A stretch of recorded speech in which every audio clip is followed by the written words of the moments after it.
So, in the first of a series of interviews with vintage icons, there are none more vintage nor iconic than my first guest. The legendary legend that is the legend, our very own Chairman Charlie McCririck. I'll be asking loads of questions, probing questions at that, some serious, some silly. Hopefully by the end we'll have had a laugh. Yeah, we'll have that, I'm sure. Get to know Charlie a bit better. In the words of Isa, people have to know. Yes, well, I'm glad you didn't say intimately. So. It's not that kind of interview. No. So, anyway, question one. It's a three-part thing. Full name? Charles Campbell McCririck. Campbell, and where does that hail from? My mother's side of the family, my grandfather was Campbell Brown. All right. Yeah. And Charles comes from my father's side of the family. His father was Charles. And McCririck, obviously. So that's how that came about. Yeah. Mum and Dad came, well, Mum came from Daresy, a wee village just between Cooper and St Andrews, and Father came from Longforgan, just before you get to Dundee. Yeah. Yeah, and they came down here in 1955. So that was your birthplace, you were born up there? I was born in Kelsey Cottage Hospital. Okay. They came down in 1955 and I put in an appearance in 1956. Right. Born at Kelsey Cottage Hospital alongside Blake. That's right, yes. As we learned it is when he gave a talk here. Yeah. That's right. Aye. Yeah. And school? Did you go to school? Aye, just aye. Sprouson Primary School, where you learnt to draw a very good picture of a tractor, but you weren't very good at the counting and you weren't very good at the numbers. But anyway, we got there. And then my parents' choice was to send me away to public school, Loretto at Musselburgh, which I always thought was a complete waste of my time and my parents' money. But anyway, I wanted to leave when I was 16, but Father wouldn't bloody allow me. And so anyway, I had a wee sideline sorting up cars and doing up the master's cars and tuning up motorbikes and doing all sorts of things, not doing any scholastic stuff at all, but I seemed to get away with it. Yeah, and then I was home here for a while, and then I hadn't never done tatties before, so Father sent me a great pal of his, Bruce Cow, over at Oldcastles at Sternside. A few dogs. Never mind, we'll put up with that, we'll go away. And then part of the education was always to do a hill lambing up at Heathcote. All right, yeah. So we did that, and then I went to Auchincruive College at Ayr for 2 years. You spent a year's beforehand practical, 6 months at the college, 6 months practical, and then another 2 terms back at the college. Right. So I left with an ordinary national diploma in agriculture, which is here somewhere. Father's one was here. He attended the Edinburgh School of Agriculture, the short course in agriculture for 6 months. And that was it, that's all you needed? And that was it, yeah. And originally Father was supposed to go, Mum and Dad were supposed to go to Meldine, and Old Fasten was supposed to come here to Whitney Hawk, but the Duke, old Bobo, must have been looking at the particulars of the 2 gents and said, no, I want the farmer to go to Whitney Hawk. The bloody old colonel can go to Meldine. So that's how we ended up here. There was a family farm. My great-grandfather, R.T. Mitchell, who was a hell of a character, but it was only 150 acres at Newington in Fife. Mm-hmm. And he said, it's no big enough. And he had friends and cast about and drove, here, there and everywhere in the countryside. And then, as I say, the Roxburgh Estates had the 2 places up for tenancy, and we've been here ever since. I escaped to New Zealand for a year, 78, 79, and have been back here ever since. Good. Your first driving a tractor? Aged 5. I wouldn't say I was driving it, I'd say I was steering it maybe. I could take you to the exact spot too. Feeding hay with your favourite tractor, Kev, a grey Fergie, of course, and bales on the back, And Dad sat me on the seat and he said, right, hold on to that steering wheel and steer, you see. So I couldn't reach the pedals and bugger all. And he was hauling the bales off for the youse, you see. And then he must have said turn, so I turned the wheel and the tyre up again the drawbar and knocked the trailer off, of course, you see. So I'm away going, and then I thought I couldn't hear anything, so I turned round, of course, no trailer, no further. So that's my first tractor driving. And then Tom Fairbairn, the steward, our present Robert Fairbairn, his grandfather. There's been 3 generations of Fairbairn and here in Whitby Hog, but Tom was farm steward here for 54 years. Well, not be many folk who can say that. He was made a steward as a very young man. And anyway, he was very good with us laddies to learn us to drive tractors and do things, and he taught us to reverse and everything. It took a lot of time. I suppose stewards had a wee bit more time in these days, you know, when they were gaffering men. And so, I learnt all my tractor driving skills from old Tom. But there was a hierarchy. I'll probably go off on a tangent every now and again telling these stories. There was a hierarchy, of course, of the men. And we were down in the Hawk field sowing wheat. And it came lousing time. So the steward went first with the seed bogey. And then the ploughman steward, which was Jockey Fortune, Billy's dad, he was the drill man, so he went next. And then there was Tommy Jones, tractorman, Ronnie Patterson, tractorman, and then Odd Laddie at the back with the Harries. By this time I was 16 and I had a 35X multi-power. So I was at the back and I thought, I'm getting bored with this. So we'd come out of the Hawkfield, the Scurryfield, the back of the Steedon there.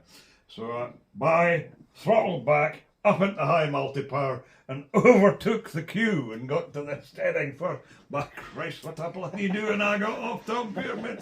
I might have been the boss's son, but as far as he was concerned, I was Odd Laddie, and Odd Laddie's bite at the back.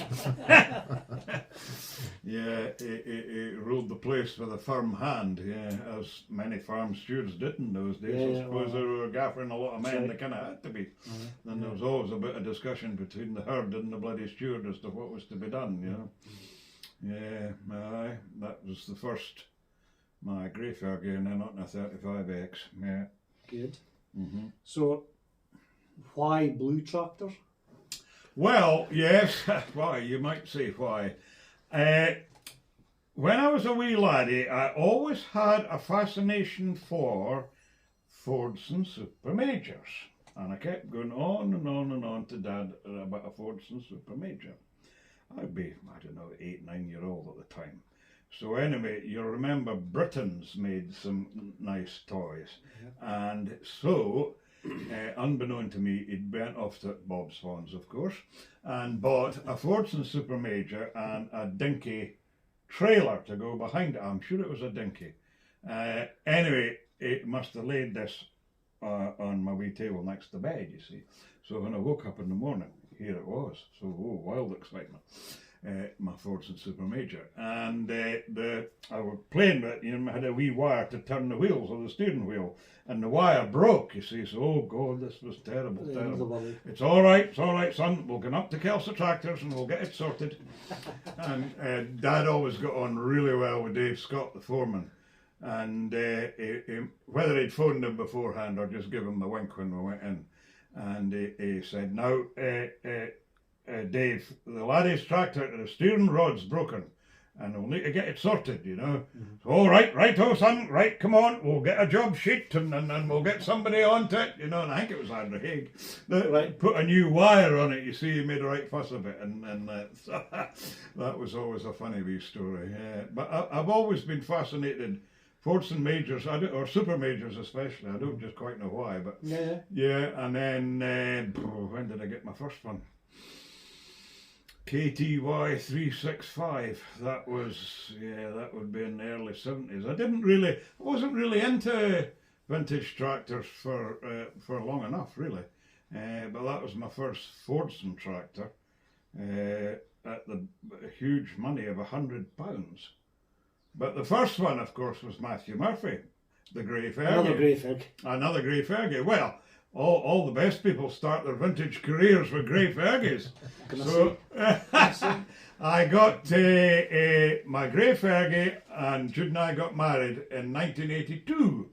And I can happily say I'm still doing both.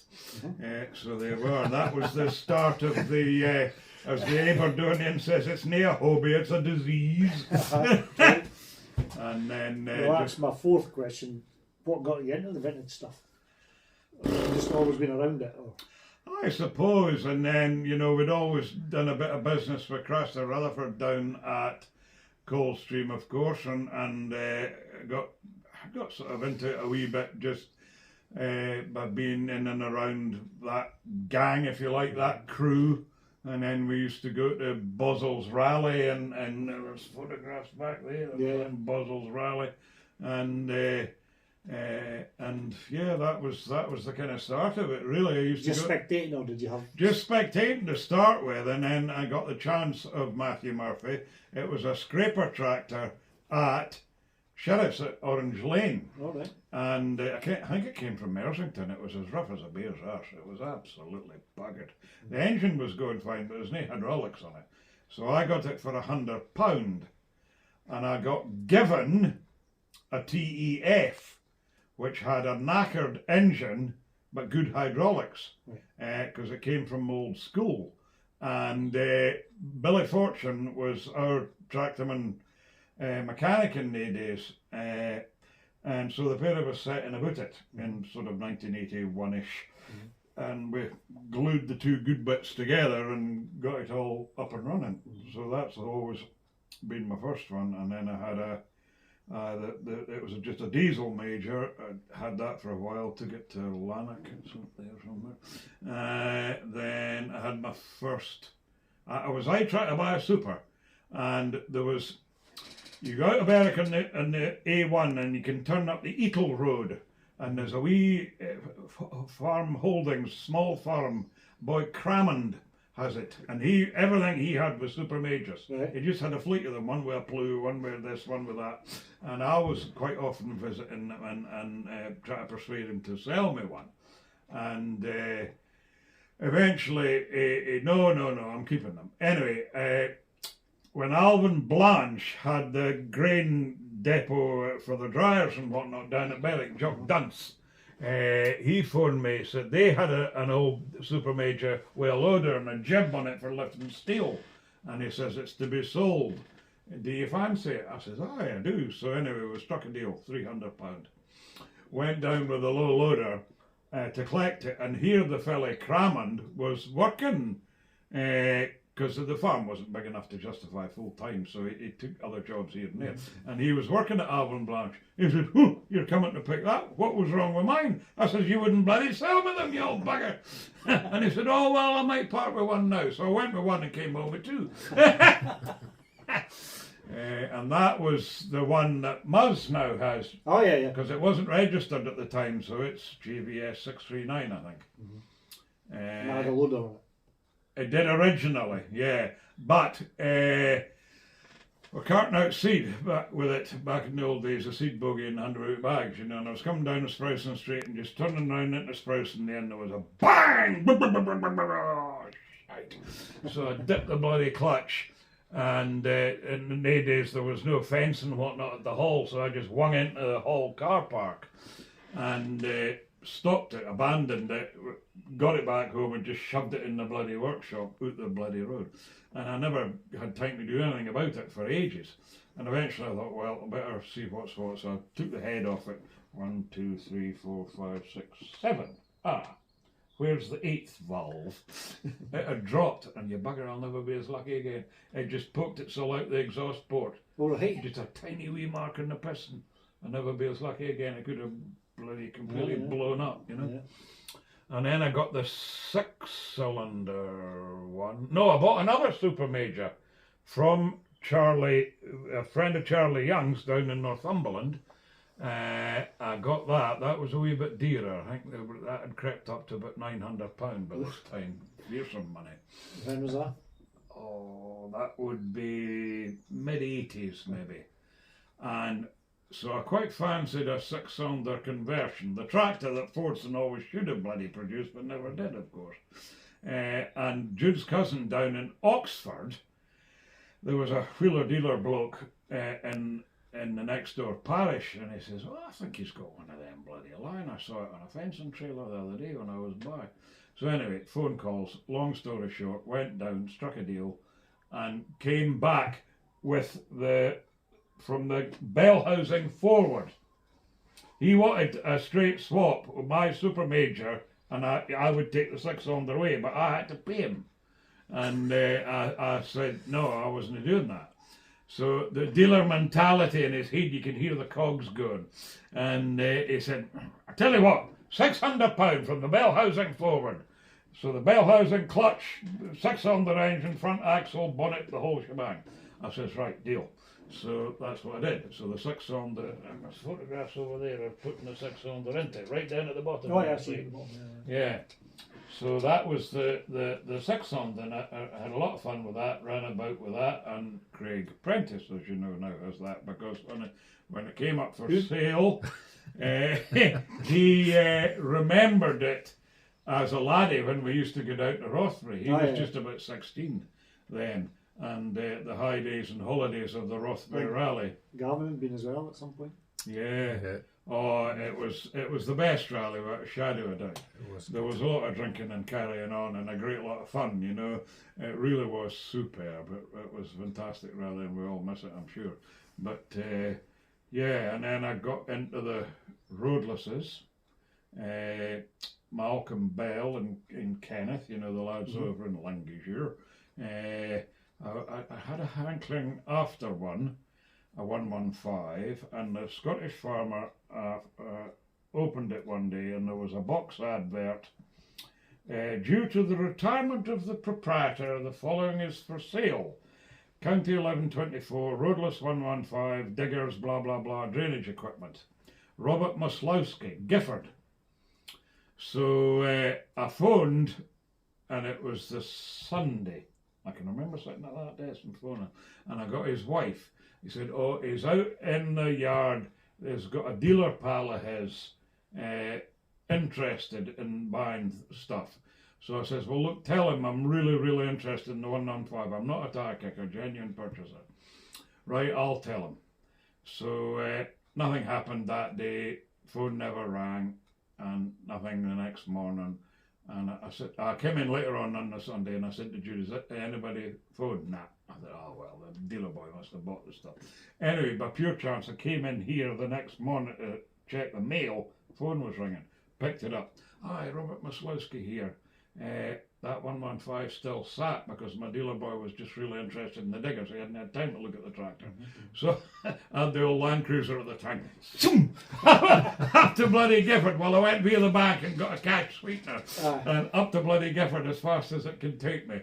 And here it was, bloody lying, a complete bloody wreck. Right. Well, you've seen the photographs at the club and whatnot. And so that's what got me into that. And through the roadlesses, that's how I got to know all the Lancashire boys and the sort of roadless community, as it were, you know, because everybody kens each another, you know, there's not many of them going about. So yeah, and that's the tractor front. We've still got one working, well, classic tractor, if you like, the old 135 that was Jockey Fortune's brand new. And he got a 454 International. What a heap of shite that was. Father thought it would it was a wee bit more horsepower, it would pull the drill better than the 135. Well, it was a lazy 3-cylinder. God, it was useless. It wouldn't pull a sailor off your sister. It was bloody hopeless. So I inherited the 135 from Jockey, and it wasn't long after that he retired. But going back to your blue ones, the first blue tractor we had working was actually a 6.6. All right.